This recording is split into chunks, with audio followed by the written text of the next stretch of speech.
الشيطان الرجيم بسم الله الرحمن الرحيم والصلاة والسلام على رسولنا محمد سيد الأولين محمد رسول الله صلى الله عليه وسلم. قال رسول الله صلى الله عليه وسلم اتقوا النار ولو بالشق تمرة. Peygamber sallallahu aleyhi ve sellem buyuruyor bir hurmanın yarısıyla da olsa sadaka vermek suretiyle cehennemden korununuz. Our beloved Prophet, peace and blessings be upon him, said, "Protect yourselves from hellfire, even if it is by giving half a date in charity." Yani sadaka insanı hem şey olarak dünyada kötülükten, hastalıktan, musibetten korur hem cehennemden de korur. Charity protects a person from evil, illness, and calamity in this world, and it also protects you from hellfire in the hereafter. Sadaka. Yani sadaka az çok demeyin, verin diyor. Yani yarım hurma nedir? Bir şey değil. O bile sizi cehennemden korumuş olur. You shouldn't worry if your charity is small or large. Just give. What is half a date? It is nothing. Yet, even that can protect you from hellfire. قال رسول الله صلى الله عليه وسلم اتقوا النار ولو بشق تمرة وإن لم تجدوا فبكلمة طيبة. Buyuruyor ki bir hurmanın yarısıyla da olsa sadaka vermek suretiyle cehennemden korununuz diyor Peygamber sallallahu aleyhi ve sellem. Eğer bunu bulamazsanız o zaman hoş bir söz söylemek suretiyle cehennemden korunun. Our beloved Prophet, peace and blessings be upon him, says, "Protect yourselves from hellfire, even by giving half a date in charity. And if you cannot find even that, then protect yourselves from hellfire by speaking a kind word." Yani eskiden onu bile bulamıyorlardı. Ne yiyecek bir şey bulamıyordu. Bir hurma değil, yarım hurma bile bulamıyorlardı. Onun yerine güzel sözden gönlünü edin isteyenin. In the past, people couldn't even find that. They had no food to eat, let alone a whole date. They couldn't even find half a date. So instead, you can win over the heart of someone who asks with a kind word. قال رسول الله صلى الله عليه وسلم اجعل بينك وبين الله حجابا ولا بالشق تمرة. Yani buyuruyor ki bir hurmanın yarısıyla bile olsa kendiniz ile cehennem arasında bir perde koyunuz. Yani bu sadaka seninle cehennem arasında perde olur. O ateşe düşmezsin. Our beloved Prophet, peace and blessings be upon him, also said, "Place a barrier between yourselves and hellfire, even if it is just with half a date. This charity acts as a shield between you and hell, preventing you from falling into fire." قال رسول الله صلى الله عليه وسلم أرخي ما استطعت ولا توعي فيوعي الله عليك. Peygamber sallallahu aleyhi ve sellem buyuruyor. Gücün yettiği kadar infakta bulun. Malının fazlasını saklama ki Allah sana karşı nimetler saklasın.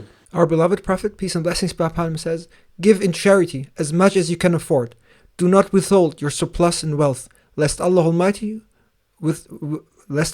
withhold His blessings from you." Hani gücü yettiği kadar versin. Yani gücünden fazla vermeye de gerek yok ama gücü yettiği vakit ne kadar yetiyorsa o kadar versin diyor Peygamber sallallahu aleyhi ve sellem. People should give what they can afford. There's no need to give beyond your means, but the Prophet, peace and blessings be upon him, advises giving whatever you are capable of. Malın fazlasını sakladığın vakit Allah o da sana karşı nimetten saklar. If you hoard your surplus wealth, then you must know that Allah Almighty will withhold His blessings from you. Ne kadar infak edersen o kadar sana infak ettiğin kadar, verdiğin kadar onun karşılığı muhakkak gelir. However, however much you give in charity, its reward will surely come back to you without end. Kesilmez. قال رسول الله صلى الله عليه وسلم أعطي ولا تؤكي فيؤكي عليك. Peygamber sallallahu aleyhi ve sellem buyuruyor ki ey Esma anamız Hazreti Ebubekir'in kızı, ona hitap ediyor Peygamberimiz sallallahu aleyhi ve sellem. Sen ve cimrilik ederek malını tutma. ki senden Allah'a ihsanını esirgemesin. Our beloved Prophet, peace and blessings be upon him, said, O Asma, addressing our mother Asma, the daughter of Sayyidina Abu Bakr, do not withhold your wealth out of stinginess, lest Allah Almighty withhold His grace from you. Sen ne kadar cimrilik edersen o kadar da sana gelmez, arkası gelmez. Verirsen onun arkası gelir diyor Peygamber. The more stingy you are, the less will come to you, and your wealth will not be replenished. If you give, however, it will be replenished. Our beloved Prophet, peace and blessings be upon him, says, قال رسول الله صلى الله عليه وسلم اعلموا أنه ليس منكم من أحد إلا مال وارثه أحب إليه من ماله مالك ما قدم ومالك وارثك ما أخر. Sallallahu aleyhi ve sellem buyuruyor ki biliniz ki sizden birisi varisinin malını kendi malından daha çok sever. The Prophet, peace and blessings be upon him, says, know that any one of you loves the wealth of his heir more than his own wealth. Yani varis dediği yani ondan sonra kalan mal onu insan daha çok sever. Halbuki people tend to have more love for the wealth that will be left behind for their heirs. O kendisinde varislerindir ama onu seviyor, vermiyor, yapıyor. However, it is not truly theirs. It belongs to their heirs. It belongs to those who come after them. Yet they love it and they refuse to give it away. And they hoard what belongs to those who come after them. They hoard it for themselves and keep it for themselves. Saklıyor, varislere saklıyor. Gerçek malın ise ahirete önden gönderdiğindir.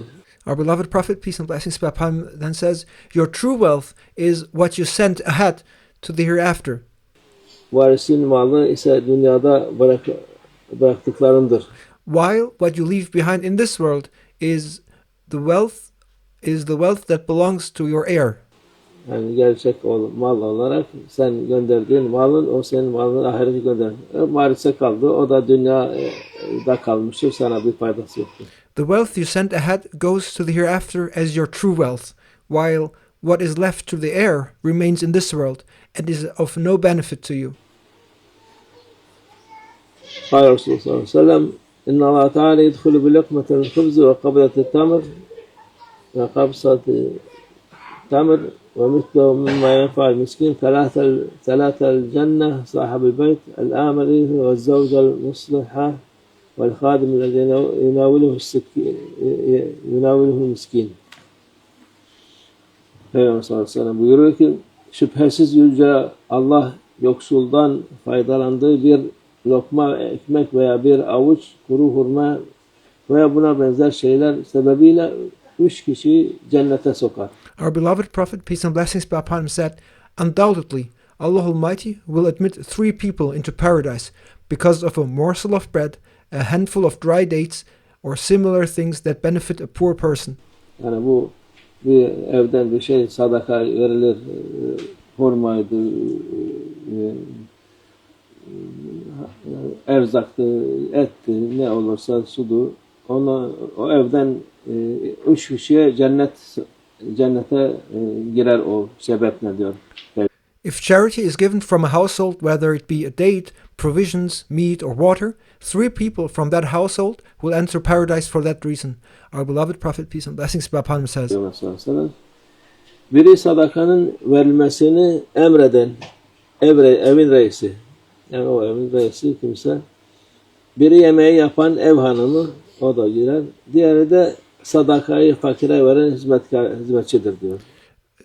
Our beloved Prophet, peace and blessings be upon him, says that the 3 who will enter paradise are the head of the household, who orders the charity to be given, the housewife, who prepares the food, and third, the servant who hands the charity to the poor. Yani bu sadakanın faziletleri. These are the virtues of giving charity. قال الرسول صلى الله عليه وسلم إن الله تعالى يقبل الصدقة ويأخذها بيمينه فيربيها لأحدكم كما يربي أحده مهرة حتى إن اللقمة لا تصير مثل أحد. Peygamber sallallahu aleyhi ve sellem buyuruyor ki Yüce Allah sadaka kabul eder.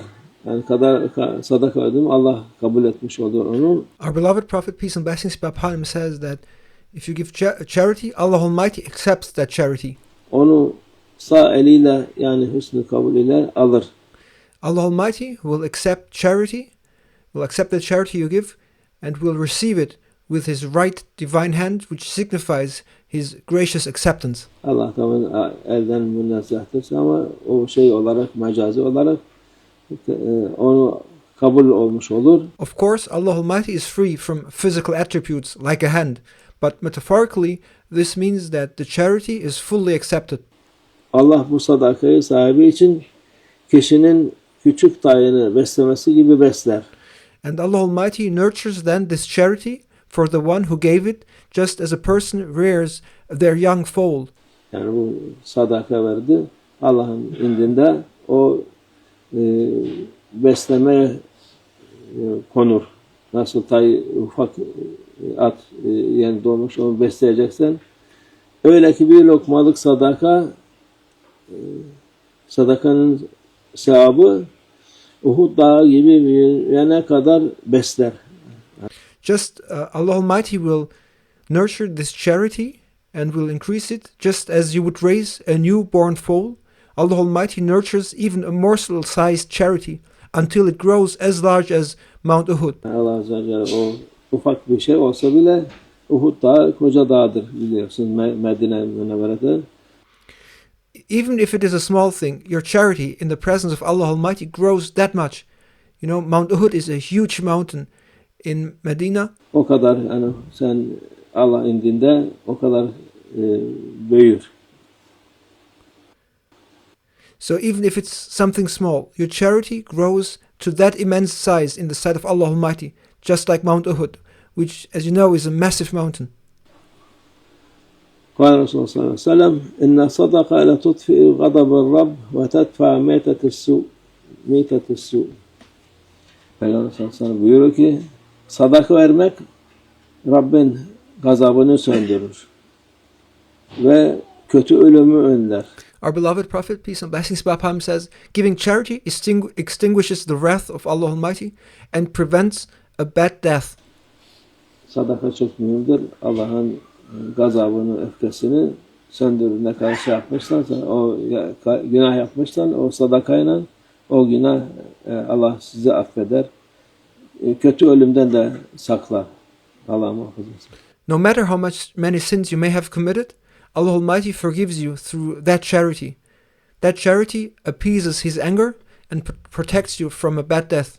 May Allah Almighty protect us. قال رسول الله صلى الله عليه وسلم إن صدقة لا تطفئ عن أهلها حر القبور وإنما يستظل المؤمن يوم القيامة في ظل صدقته. Peygamber sallallahu aleyhi ve sellem buyuruyor ki şüphesiz ki sadaka sahibinin mezardaki ateşini söndürür. Our beloved Prophet, peace and blessings be upon him, says, without a doubt, charity extinguishes the fire in the grave for the one who gives it. Yani mezarda Allah muhafazasına cehennem çukuru olabilir. Onu bile söndürür diyor sadaka insan. O ateşi söndürür. May Allah Almighty protect us. If there is a pit of hellfire in the grave, charity extinguishes even that fire for a person.